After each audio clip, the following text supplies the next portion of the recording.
Los Angeles, California, it's Landed Late Night.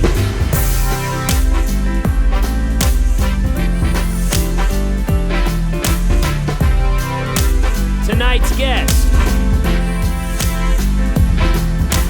And now, your host, Haley Ringo.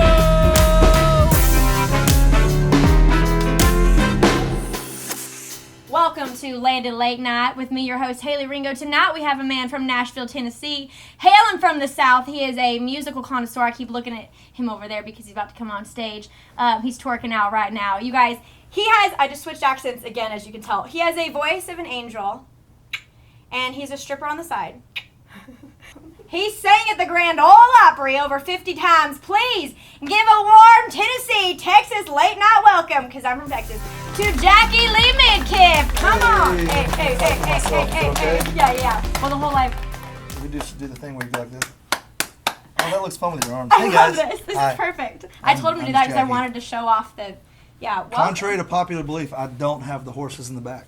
Oh, you don't? No. That's so unfortunate. You got to get off. I'm sorry, actually. I only want you on the show if you got the horses in the back. Well, I got the horses I left in them the in back. Tennessee. Oh, Jesus, yeah, that's it's hard to right. get out God, here. he's such a country boy. No, I'm actually so pumped. This to is be so here. cute. This is great. Thanks. Normally, I know I Even have the people. cups? Yeah. So like, when you're at one of these huge studios doing this, Yeah. are you gonna have me as a guest? With our, I Okay. mean, literally, like I said, the goal is to have a full-blown live audience, my own late night show. I think this came about through Flamingo in Nashville, and I was there with friends, and you were there with friends, and we had like a whole crew, and I had a friend introduce, like, this is my friend Haley, and you were just like dancing out. You never stopped Y'all dancing. know. You were like, yo, Yeah. so like, where I'm you like, from? I literally think I was like, hey, like off to the side. And so they were telling me about this, what you do here, and I was like, that sounds awesome, and I was like, I got to be a guest, and you're like, for sure, and I thought, oh man, she's definitely not going to have me on. Okay, so Jackie has an amazing voice. No. When I first followed you on Instagram, I always stalk everyone I follow, so I stalked you. Did you give me like one of those 72-week double taps by accident? I definitely liked the one I'm about to talk about. Basically, you're singing at some church conference, and you're singing like, you make all things. I'm not going to try to sing it, because I can't. And I like played it over and over again, because your voice is so angelic and so good. And so, anyways, you've had like, can you just like give a whole rundown of your story and kind of like your musical history, because I know you've had record deals and then it's been kind of crazy, right? Yeah. Life is super crazy. Yep, it is. I'm 27. Fly as hell. Knocking on death's door, I know. So I moved to Nashville 10 years ago. Okay. From where? East Tennessee. I'm from like Dolly Parton. Yeah. So I have a Dollywood season pass. Okay, that's why you were talking about Yes. Dolly World? Dollywood. Wood. Don't ever disrespect it. I'm like sorry, that I again. didn't mean to. I just didn't know. You were like, we have to go to Dolly Wood. And I was like, I'm down. I love themed anything. Oh my God, you would be in heaven. No, it's I know. insane. It's wonderful. So, I'm from there. I moved to Nashville like the day after I graduated high school. That was a fun conversation with my parents to convince them that I wasn't going to college. But were you more like you were like, this is what's happening? I knew, I guess around like my sophomore year, I had sang my whole life. Okay. Literally my whole life. My dad's a pastor in East Tennessee, so grew up singing in church and just different things. And he's also like a hardcore country fan. And so I was, wanted to make him happy and all that stuff. But speaking of the Opry, the first time I ever played the Opry, like his dream was to play the Grand Ole Opry. And so I asked him to play with me. He played the piano. And Oh my I sang gosh. a lot. It was awesome. How young were you? 2014, so yeah. Oh my gosh. And you've 5 sang years there ago. over 50 times? This January was the 50th time. That's Yeah, insane. it was cool. They were like wrote a really sweet little note and everything. You're such a badass, Not true. Yes, but it is. I'm bringing you on the show, hyping you the hell up, because you're that cool, and you just need to own it. I'm wearing blue jean and blue jean. I mean, that's but not you're from that like cool. Nashville. It's like a vibe. It's a vibe. I have Vans on though. It's a vibe. So moved West to Coast Nashville I like that. in 2010 when I graduated high school. Okay. Didn't really know that many people, except for the producer I was working with. I was able to get a record deal like that same year. And I was like, oh man, this is it. This is like, At like 18, 19? I was 18, yeah. Wow, yeah. And it was Big Machine. Okay. It was Taylor Swift, and Taylor was like popping off in country at that time. And so I was just really excited. Yeah. And I was there for a couple of years. Very long story short, it just didn't work out. The people I was connected with just wasn't the vibe. The music, I didn't really have much say in the music at that time. Yeah. And I know it's a weird thing, but I feel like especially when you're young and in like, a specific genre that like forces you to kind of go a certain way. But I basically let go from that record deal, and then I was blessed to get another record deal like within 2 months. It was Jason Aldean's company, Broken Bow. Okay. It's awesome. And I was kind of in the same boat with the same people, and I was like kind of forced to make the music we did at the time. And all the while, So it wasn't like what you were wanting to make. I was just a puppet, man. Okay. I was just like, I just knew I wanted to sing, and I also knew that like, man, these people have spent a lot of money on me. I got to do what they say. And it was just not the right thing to do. Believe in yourself and make the decisions you feel like you should make. But I didn't. I was a people pleaser, more or less. I was just like trying my best to make everybody in my life happy except me. Yeah. And another storyline going on in my life at this point. This is probably pushing us into 2014, and my mom was diagnosed with cancer at the end of 2013. But it was like first initial diagnosis, everything's cool, it's like this will be fine, And she has a surgery and then another surgery, and then all the while I'm like starting to tour the country on my radio tour, which is like, also kind of a backwards way to look at it a little bit. Usually people write music and start touring and then you get a record deal. Yeah. I like kind of did in reverse. Okay. I didn't tour at all, and I got a record deal in Nashville, and then we cut a record. And when the touring I did was like for radio stations. Okay. It wasn't like for like people. It was weird. It was like I would go in and talk to these radio stations and be like, please play my song. Please. And they didn't. But anyway, it's just all part of this journey for me too. Like I've always really lacked self-confidence in being able to make a decision or be able to believe in what I was doing. And so I'm just constantly trying to make everybody in my life happy. And you'll make no one happy doing that. I've learned really hard way. But so get through that phase, and I'm happy just to be out there doing the thing, even though I hated the songs, doing it. And Mom is kind of getting progressively worse. So spit us into 2016. 2016, June the 4th, my mother goes to heaven. And that was like the hardest thing that I've ever experienced in my life. It feels like it happened yesterday, every day of my life. It's the craziest thing because I had the best mom in the world. Yeah. And she did such a wonderful job at raising her family, and as in like just being so supportive and just wonderful. She was so lovely. She was wonderful, and she made such an impact on everyone in her life. That happened June the 4th. I kind of like take this step back, and I'm like, okay, what's going on? The label was very kind to give me some time. Yeah.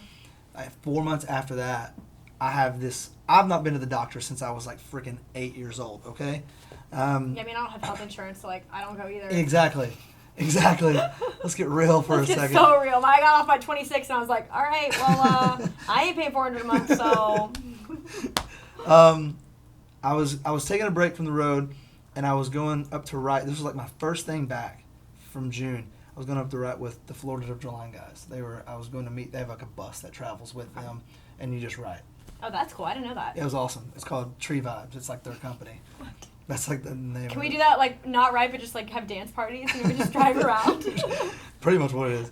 And so we're up in Cleveland, Ohio, and it was like an intuition. Like, I had no, like, real pain or anything. I called my pops. I'm like, hey, man, I got to say this out loud to somebody just so I did it. And he's like, okay, what's going on? I said, I just feel something's off.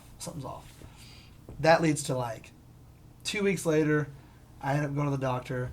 2 weeks after that, I do, like, all these tests, all this stuff. Long story short, found out that I had cancer. And it was like... I didn't realize it was 4 months after. Oh, yeah. It was, like, super soon. Oh, my gosh. And I was like, what is going on? Like, this is insane. crazy.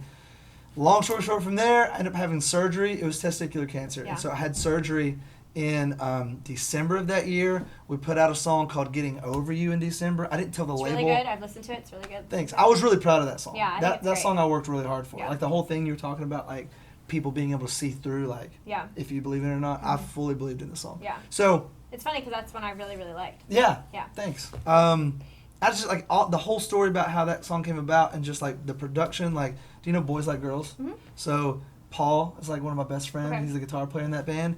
I wrote it with him and he produced it. So it just felt super organic. Yeah. It was awesome. Yeah. And we released that song. I never told the label or anyone about me having cancer or having surgery because it was gone. I didn't have to do chemo. It was all. 2017 was like the most fun year of my life. We were out touring nonstop. I was playing Getting Over You. People were singing it back to me for the first time. We're hitting like really cool, like 50 million streams on Spotify. Like people were like paying attention.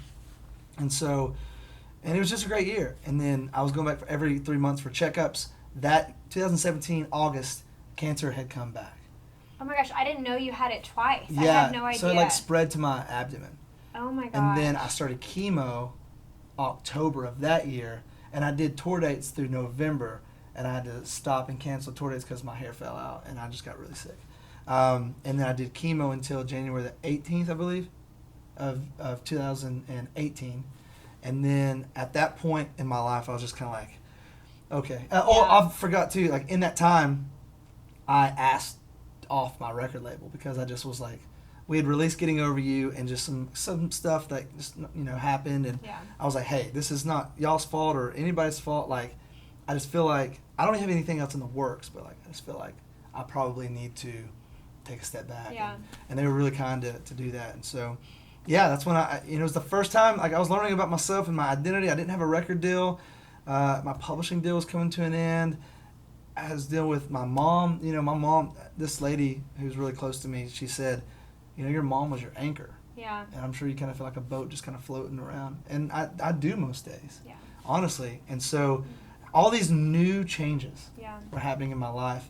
And I knew that, like, it couldn't take a Band-Aid of just like, okay, well, I'll just go tour or I'll go, release a song to release it. I was like, I need to take, like, a deep breath and, like, figure out who I am before I can tell anyone else. Okay, wow. Identity is so hard, like, to figure your shit out and to figure, like, out who you are and what makes you tick and, like, why you do what you do. So that's incredible that, I mean, like, through a really horrible, like, multiple horrible situations, you've, like, begun or started this process or figured out, like, who you are. I think we're always, like, kind of figuring out who we are. Absolutely. It's never like this is like 100% who I am. No one gets a hall pass. No. And no one, like, I think you figure out, like, some people figure it out sooner than others and because of things that they go through. Yeah. And, but that's, I mean, like, what, through this whole process, what has been the biggest thing that you've learned about yourself? Man, learn to be confident. Yeah. And be able to make a decision, which is still like a daily thing for me. Everything's a daily thing. Absolutely. Yeah. I feel like I'm like I said, I'm 27. I have so much to learn and We're so far to go. I know the beard makes me look older. We're okay, thriving. but I'm gonna shave it when I get back to Nashville. Get off my back. We're in our prime. I felt like I got into this rut of going to rights or showing up to gigs and all this stuff, and it really feeling like I'm being forced to do it, and that's a terrible feeling. Yeah. For no matter what job in the world that you do, I feel like that's a terrible thing, and so I want to be able to remember why I moved to Nashville at 18, like just gung ho to like take over the world. Yeah. And it's because I love music so much, and so I'm just kind of getting back to that spot of. When I'm writing a song, when I go in, I'm not trying to write a number one song.